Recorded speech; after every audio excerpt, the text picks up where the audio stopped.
Good morning everyone, welcome to civil service से study practice set number ये 29 है UPPSC RO के लिए।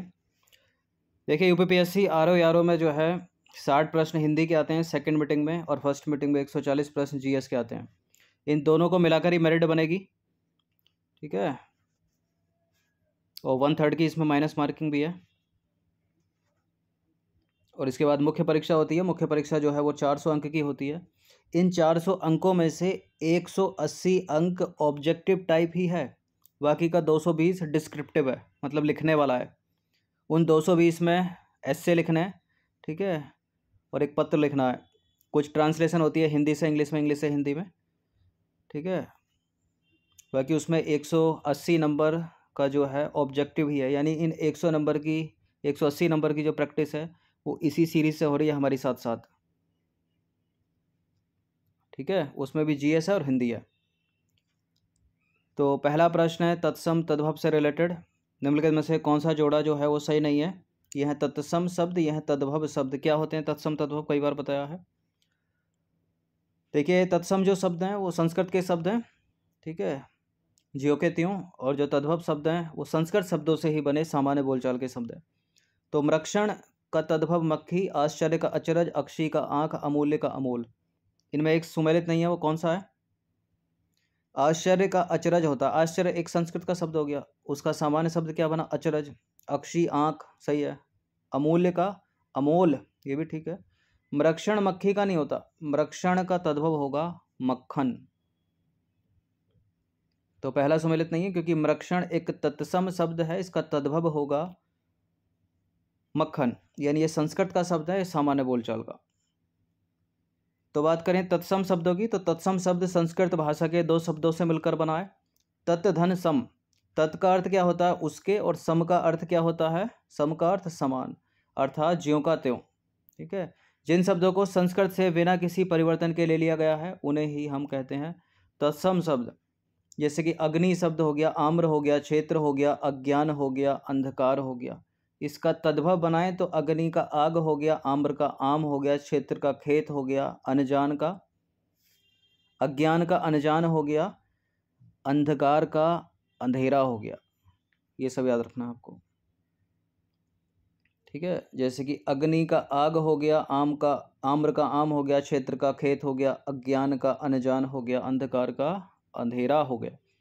तो तद्भव शब्द की बात करें तो देखिए तत्सम शब्दों में समय और परिस्थिति के कारण कुछ परिवर्तन होने से जो शब्द बने उन्हें तद्भव शब्द कहते हैं, ठीक है। तद्भव का शाब्दिक अर्थ क्या होता है, उससे बने, अर्थात जो उससे उत्पन्न हुए। उससे किससे, संस्कृत शब्दों से। ये नंबर है, इस पर कॉल या व्हाट्सअप करके आप आरओ की फुल टेस्ट सीरीज प्राप्त कर सकते हो, जो चल रही है हमारी टेलीग्राम पर, और यूपीपीसीएस के भी। दूसरा प्रश्न है तत्सम तद्भव की दृष्टि से निम्नलिखित में से कौन सा एक सही नहीं है। यह है तत्सम, यह है तद्भव। उलूक का उल्लू, कर्म का काम, चूर्ण का चूरन, और अज्ञान का अनजान। एक सुमेलित नहीं है इसमें। उलूक एक तत्सम शब्द है, इसका तद्भव उल्लू होता है। कर्म तत्सम शब्द है, तद्भव काम होता है। चूर्ण तत्सम शब्द है, तद्भव चूरन होता है। अज्ञान एक तत्सम शब्द है, इसका तद्भव अजान होगा, ठीक है, अजान, अनजान नहीं होगा, तो गलत डी। तो अज्ञान का तद्भव क्या हो जाएगा, अजान। तीसरा प्रश्न है तत्सम तद्भव की दृष्टि से निम्नलिखित में से कौन सा एक सही नहीं है। यह है तत्सम, यह है तद्भव। ईर्ष्या का ईशा, इष्टिका का ईंट, उधर्पतन का उबटन, और उलूखल का उल्लू। एक सुमेलित नहीं है इसमें। ईर्ष्या का तद्भव ईर्ष्या होगा। इष्टिका का ईंट सही है। ऊर्ध्वतन का उबटन, ये भी सही है, ये बहुत पूछते हैं, इसको इंपॉर्टेंट है ये। उलूखल उल्लू, ये डी वाला गलत है, ठीक है,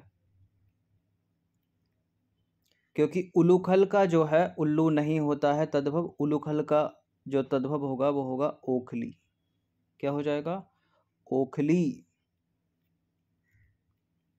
पोखर का तत्सम क्या होगा, पोखर का तत्सम क्या होगा इनमें, पोखर का तत्सम हो जाएगा इनमें पुष्कर, ऑप्शन नंबर सी। तो पोखर का तत्सम पुष्कर होगा, ठीक है, पोखर का अर्थ क्या होता है? तालाब। अब इसी पर आ जाइए, निम्नलिखित में से कौन सा तालाब का पर्यायवाची नहीं है? सरसी, जलवान, पुष्कर, स्रोत। सरसी तालाब का पर्याय है, जलवान है तालाब का पर्याय, पुष्कर है, स्रोत नहीं है। स्रोत जो है वो झरने का पर्याय।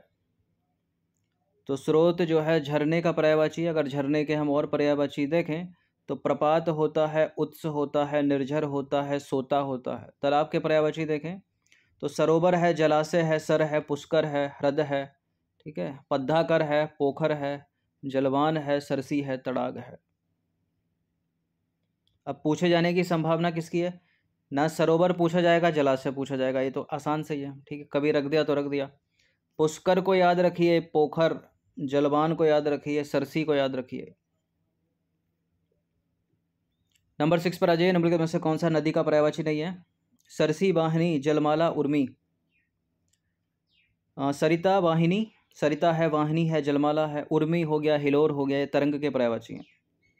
तो उर्मी जो है तरंग का पर्यायवाची है, नदी का पर्यायवाची नहीं है। नदी के पर्यायवाची सरिता होता है, तटनी होता है, वाहिनी होता है, तरंगिणी होता है, निर्झरणी, शैलजा होता है, जलमाला होता है। सभी इंपॉर्टेंट है।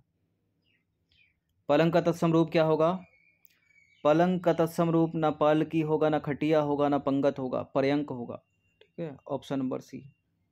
तो पलंग का तत्सम रूप हो जाएगा पर्यंक। और पलंग के अगर पर्याय देखें, हम पर्यायवाची देखें तो खटिया होता है, खाट होता है, चारपाई होता है, पलंक होता है और पर्यंक होता है। अर्थ होता है इसका पलंग। क्वेश्चन नंबर 8 पर आ जाइए। तत्सम तद्भव की दृष्टि से निम्नलिखित में से कौन सा एक सही सुमेलित है? यानी 3 होंगे गलत, केवल एक होगा यहाँ पर शुद्ध या सम्मिलित। अश्रु के सामने आंसू लिखा है, अक्षर के सामने अक्षर, अंगरखा के सामने रक्षक, आश्रय के सामने आसरा। कौन सा सही है? देखिए, अक्षर एक तत्सम शब्द है, इसका जो तद्भव होगा वो हो जाएगा अक्षर, ऐसे लिखेंगे। अंगरखा का अंगरक्षक होता है, तो ये भी सुमेलित नहीं, ये भी सुमेलित नहीं। आश्रय का आसरा तो होगा, लेकिन वो आसरा लिखा जाएगा ऐसे, ठीक है, ये वाला शान नहीं आएगा। ये अश्रु का आंसू तद्भव सही लिखा है, तो अश्रु का आंसू सही है, ठीक है। बाकी तत्सम तद्भव देखें तो अक्षर का अक्षर तद्भव होगा, अक्षर। अंगरखा का अंगरक्षक हो जाएगा, ना कि रक्षक। और आश्रय का आसरा हो जाएगा। क्वेश्चन नंबर 9 पर आ जाइए। तत्सम तद्भव की दृष्टि से निम्नलिखित में से कौन सा एक सही नहीं है? एला, ईमानदारी, एकत्र का इकट्ठा, कीट का कीड़ा, कूप का कुआं। कौन सा सही सम्मिलित नहीं है? कूप ये तत्सम है, ये तद्भव है। कूप का तद्भव कुआं होता है, कीट का कीड़ा होता है, एकत्र का इकट्ठा होता है। एला का ईमानदारी नहीं होता, गलत है पहला वाला, ठीक है। एला का तद्भव होगा इलायची, क्या हो जाएगा? इलायची, याद रखिएगा। क्वेश्चन नंबर 10 पर आ जाइए। एकादश का तद्भव रूप क्या होगा?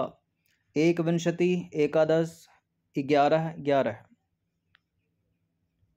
एकादश का तद्भव रूप होगा 11, ऑप्शन नंबर डी। तो एकादश का क्या हो जाएगा तद्भव रूप? 11। क्वेश्चन नंबर 11 है, चर्वण का तद्भव क्या होगा? चबाना, चखना, चोखा, चबेना।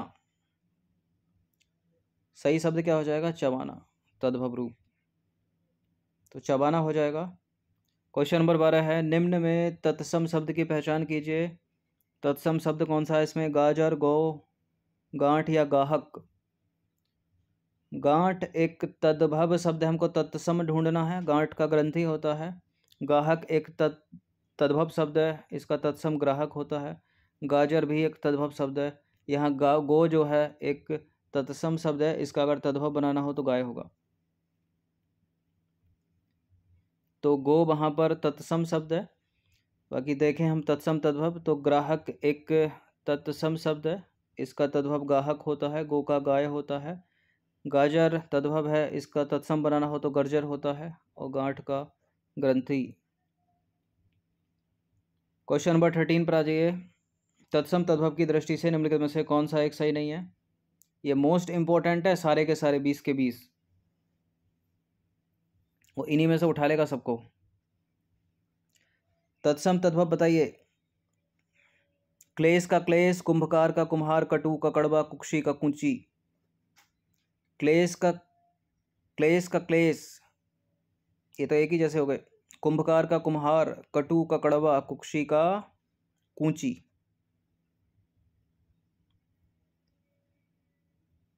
देखिए कुंभकार का कुम्हार होता है, ठीक है, कटु का कड़वा होता है, ये भी सही है, और कुक्षी का कूंची नहीं होता। कूंची का जो तत्सम होता है वो कूर्ची का होता है, कुक्षी का जो तद्भव होगा वो कोक होगा, ठीक है। ऑप्शन नंबर डी हो जाएगा।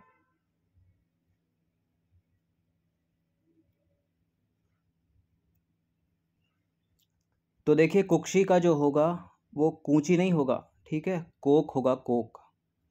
कूंची एक तद्भव शब्द है, इसका अगर तत्सम होगा तो क्या हो जाएगा, कूर्ची का हो जाएगा, यानी डी वाला जो है सही सम्मिलित नहीं है।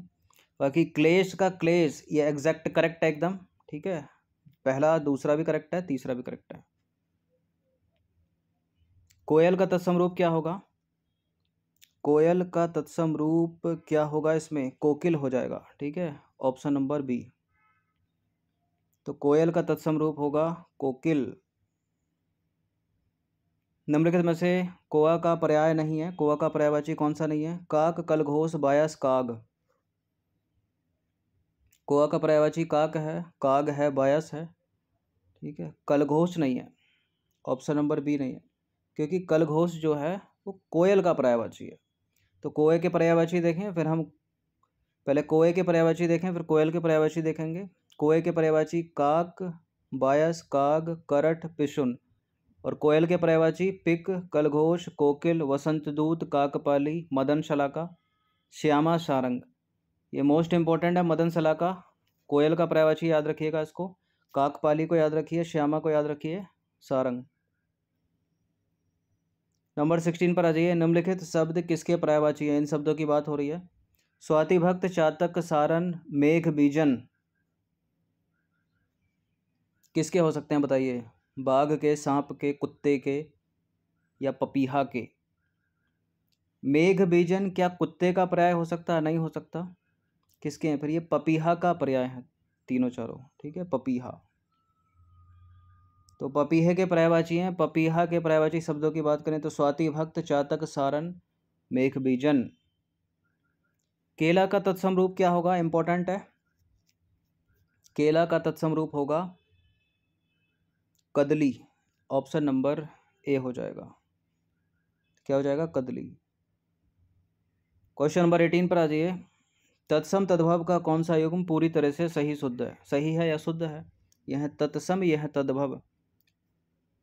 कपाट का किवाड़, गोधूम का गेहूं, गोरा का गोरा, और गृध का गधा। पूरी तरह से सही शुद्ध, यानी गलती यहाँ भी हो सकती है युग्म में, गलती यहाँ भी हो सकती है। कपाट का किवाड़ होता है, सही बात है, लेकिन किवाड़ लिखा तो गलत है, अशुद्ध लिखा है, यही प्रश्न कहना चाह रहा है, ठीक है। गृध का गधा, ये भी गलत है।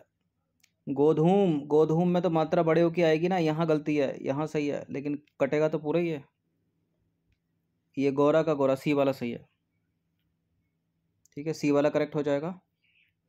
शुद्ध रूप होगा कुछ इस तरह से, यह तत्सम, यह तद्भव। कपाट शुद्ध है और किवाड़ शुद्ध लिखा जाएगा ऐसे, इसका तद्भव शब्द है। गोधूम जो शुद्ध तत्सम है वो ऐसे लिखा जाएगा, इसका तद्भव होता है गेहूं। गौरा सही था वहाँ पर, और एक मात्रा कम हो जाएगी तो तद्भव बन जाएगा। गृध जो तत्सम शब्द है, इसका जो तद्भव होगा गधा नहीं होगा, गीध होगा, गीध, ठीक है। चलिए अब आ जाइए क्वेश्चन नंबर 19 पर। तत्सम तद्भव का निम्न में से कौन सा युग्म सही नहीं है, यह तत्सम, यह तद्भव। कर्म का काम, काक का कोआ, कपोत का कुपुत्र, कदली का केला। देखिए 3 इसमें करेक्ट है, 1 इनकरेक्ट है, कौन सा है वो। कर्म का काम तद्भव सही है, काक का कोआ तद्भव सही है। अब बचा कपोत का कुपुत्र और कदली का केला, इनमें से बताइए कौन सा सही नहीं है। देखिए कदली का केला होता है, ये ठीक बात है। कपोत का कबूतर तद्भव होगा, कुपुत्र नहीं होगा, ठीक है, गलत है इसी वाला स्टेटमेंट। तो कपोत का कुपुत्र नहीं होता, कबूतर होता है। अंतिम प्रश्न है, 20वां प्रश्न है। चांदनी का तत्सम क्या होगा, चांदनी का क्या होगा, कौमुदी, ज्योत्सना, चंद्रिका, चंद्रमरीचि। चांदनी का तत्सम रूप हो जाएगा चंद्रिका, ऑप्शन नंबर सी। तो चांदनी का तत्सम क्या हो जाएगा? चंद्रिका होगा। जो चांदनी के पर्यायवाची होंगे वो कौन कौन से होंगे? चंद्रिका, कौमुदी, ज्योत्सना, चंद्रमरीचि। ठीक है, इंपॉर्टेंट है। ज्योत्सना, कौमुदी, चंद्रमरीचि। चंद्रिका चांदनी को तो रिलेट करके पहचान ही लेते हैं, इसलिए एग्जामिनर ये वाले रखेंगे। तो 20 प्रश्न थे, इनकी प्रैक्टिस एक बार कर लीजिएगा। तत्सम तद्भव पे अधिकतर फोकस था इसमें। एक आधा प्रश्न, 2 प्रश्न जो है वो थे पर्यायवाची शब्दों के। ये था प्रैक्टिस सेट नंबर 29, यानी 29 टेस्ट हमारे हो गए हैं जीएस और हिंदी को मिलाकर समीक्षा अधिकारी के। धन्यवाद।